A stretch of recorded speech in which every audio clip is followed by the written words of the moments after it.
Yeah, I saw that.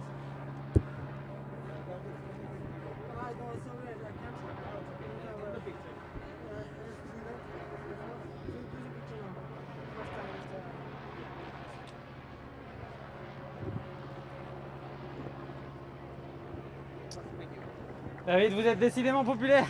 Racontez-nous un peu cette étape menée à tambour battant. Ouais, c'était assez dur comme étape. J'ai pas mis du temps à sortir. C'était les derniers jours, on le savait. On voulait durcir dans l'avant-dernière montée pour essayer d'isoler Remco le plus possible.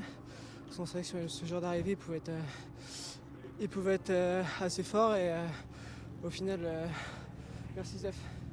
Au final, on a réussi à l'isoler, c'est rentré, mais bon voilà. Merci à l'équipe d'avoir fait un super boulot. Désolé de ne pas avoir rapporté la victoire. Je suis tombé sur plus fort que moi dans le sprint. Donc voilà, après je pense qu'on peut retirer que du positif de cette semaine. Une victoire d'étape à mon chrono.